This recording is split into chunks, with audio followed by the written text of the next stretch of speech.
Monday night Raw with Elimination Chamber qualifiers with Cody Rhodes with the Judgment Day with Edge. Have we got anything else on this show?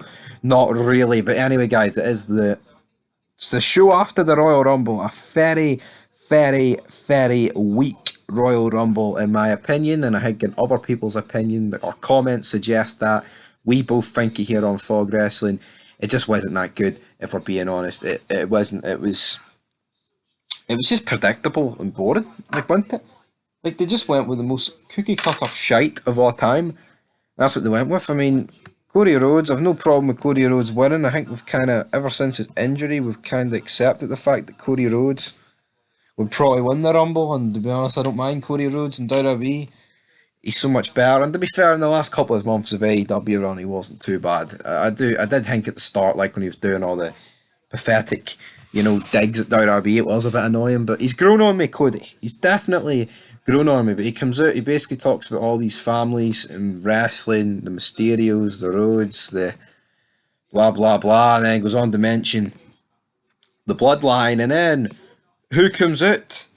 It is the Judgment Day. We've got Balor, with Priest, with Dominic basically saying that Rhea Ripley earned her Rumble victory. She started at number 1. Well, you, my friend, you're the golden boy. You came out at number 30.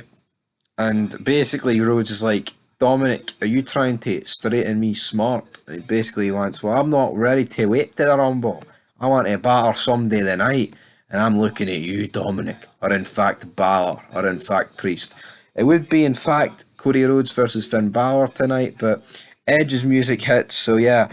Who knows what's going to happen tonight, guys, on Monday Night Raw, but, you have Edge, you have the return of Rhodes. It just, Raw, just this opening segment, it wasn't great, it was, like, average, but it just felt, like, good. Like, I'm not marking it there, but compared to what it has been in recent weeks, take away last week, because, of course, all the legends were back, but come on, Raw has been fucking derelict,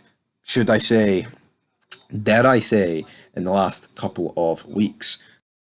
But next up, guys, we do have Seth Rollins taking on Chad Gable for the Elimination Chamber qualifying spot, and it just sucks this. Like, what are we doing, man?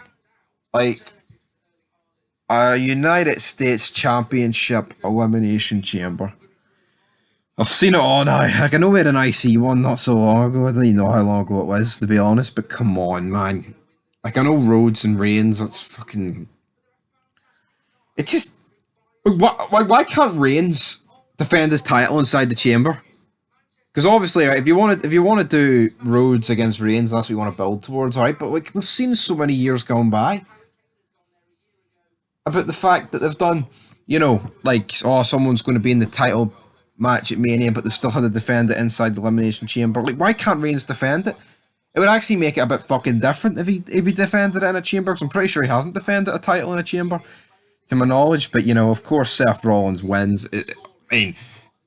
How is Seth Rollins not going to win this match? For the simple reason is, Theory's the champion, and those two have been feuding for this belt, which seems about 5 years at this point. But yeah, Seth Rollins defeats Chad Gable, who's literally just known as a jobber these days. But anyway, who knows? Who cares? I mean, it's just a mid-card Elimination Chamber match, and see 21 years ago when they first came up with this chamber design, Jericho and Bischoff, those sort of people. Did they think 21 years later it was going to be used for a mid-card title with Austin Theory as champion? Probably not. Next up, though, we have Io Sky taking on Candice LeRae. Just an absolute jobber fest this is. Sky defeats Candice LeRae. Who cares, man? Honestly, like, this is just a match belongs. No, this is like an NXT. I mean, this is an NXT match, man. Does not belong anywhere near Raw. You've got Bayley and the other person's name on the outside cheering for their teammate. Of course, she wins. Who cares, man? Oh, but look, we've got the titles and all. There, Rhea Ripley is seen walking backstage. She comes out, basically kisses Charlotte's ass here for about 10 minutes. She says a few years ago, when she was 24, she won the Royal Rumble. She challenged... Oh wait, no. Did she? No, she didn't. She came out a couple of years ago and challenged the Women's Royal Rumble winner, which was, in fact, Charlotte Flair. And she says that Flair put her in her place and that each time Charlotte wins the belt, she's getting better year by year. Basically just kisses her ass. And, you know, and it's like, come on. Basically drops the mic and challenges Flair, points to the sign, blah, blah, blah. Looks up at the sign. Oh, yeah. It's exactly what I'm talking about tonight, man. And then, like, Ric Flair, or was it Charlotte? I can't even remember.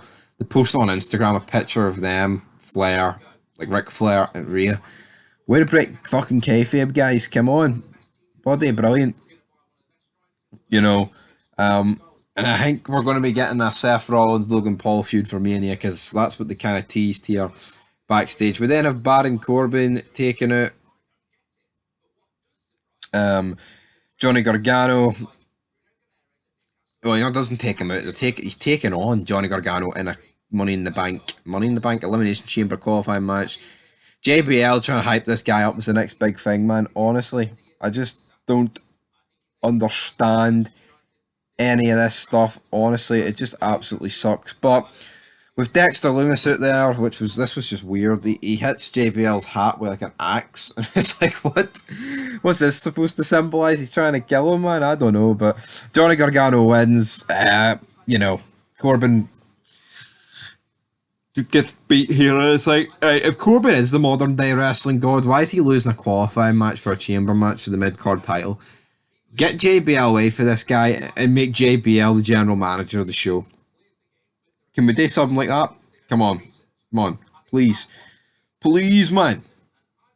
Can we do that? JBL deserves so much better. Corbin doesn't really, but you know, it's all about JBL, man. JBL is the draw. Why didn't have JBL in the Rumble? They had Booker T, because they're not put JBL in it as well. Longhorn down, down, down, down, down, down, down, down, down, down, down,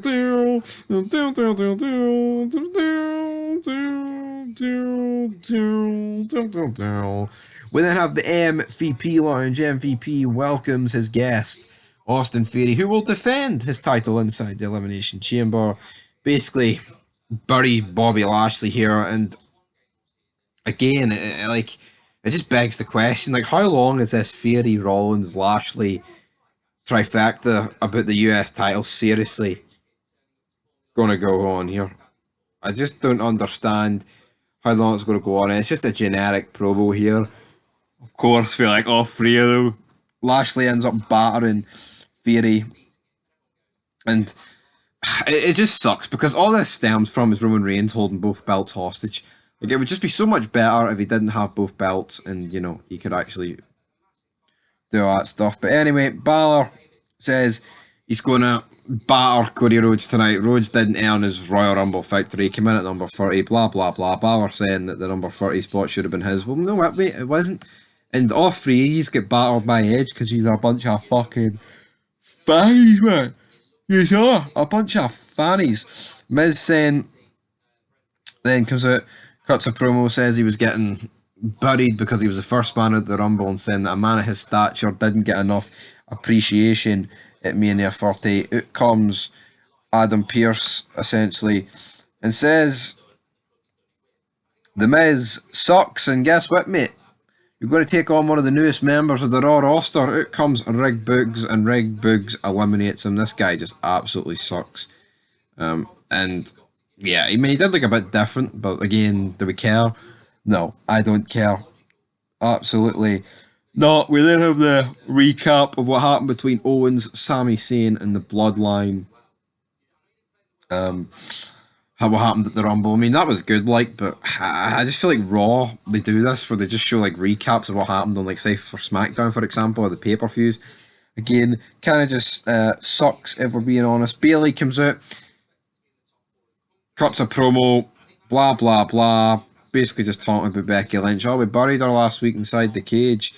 And then talking about Becky Lynch's obsession with damage control, saying it has ended. But it comes at Becky Lynch, more just generic shite, a promo here. Blah, blah, blah, blah. I'm falling asleep reading this shite. I do not care one bit. Becky Lynch batters them all, but then, oh, I'm going to break her ankle. No, Bailey saves her. Becky's, oh, yeah, I'm feuding with you guys. Oh, yeah. So, what are we going to get? Bailey versus Becky Lynch at Mania? Absolute garbage, man. Do not care for this. Adam Pearce is backstage, says that he's going to figure out the opponent for Bianca Belair, and they're going to do that inside a elimination chamber match at the pay-per-view. We're going to have Raquel Rodriguez, Liv Morgan, Nikki Cross, and Asuka. There'll be a few contenders decided the other two, so to speak. And Chelsea Green taps him on the shoulder and says, well, I want a wee spot, brother. Is that going to happen? Who knows? Carmella, though, returns. She cuts a promo as well, which with what's her name, Kathy Kelly, and Asuka's got blue stuff coming out her mouth. Carmella, oh, Mella is money, baby. You fucking suck, Carmella, right? I don't like you, you plastic Botox-faced bastard. Anyway, I digress. We have Dolph Ziggler taking on Bronson Reed. An absolute throwaway. Like, when I actually looked at the clips, I wasn't aware that it was for the United States Championship, but looking back, they're just not going to fucking Dolph Ziggler taking on Bronson Reed in a qualifier if it's for the title, the main title. Bronson Reed wins here. What do you do? Who cares? Who actually cares? Nobody cares. You know, I don't care. We have Elias talking about backstage with the Street Profits. Elias sucks, man. Ezekiel and Elias. What was that gimmick, man? I actually do not know what that gimmick was. All of it sucked. Doesn't matter if he's got no beard or a beard, or he plays the ukulele or the guitar, or he plays his brother, he doesn't play his brother. Jeff Hardy's running him over. Elias fucking sucks. There's only so many times you can say what with Elias, man, before it gets boring. And it got boring on about the third attempt. Balor against Rhodes. You know what? I actually didn't mind this match. What I do mind though, is Rhodes hitting three crossroads to defeat him. Honestly, I did not like that. Like, why is he having to hit his finisher 3 times to put Balor down for the kill? Didn't like that, but the match itself was alright. Rhodes is good. Balor is alright for a midget, even though he's shite. Edge, though, is out in the crowd, which basically you could argue cost Balor the win, but then we've got Edge and Beth Phoenix staring down the Judgment Day as the show goes off the air. But yeah, Cody Rhodes standing tall. And is he going to have a mini? Is him and Edge going to feud with Judgment Day going into Elimination Chambers because they don't want to throw Rhodes in a feud with Reigns straight away? Probably. But anyway, guys, that's going to do it for your Monday Night Raw review. I'm going to give this show a 2 out of 10, and it's literally for the Judgment Day and Rhodes and Edge stuff. Everything else was fucking atrocious. But until next time, peace.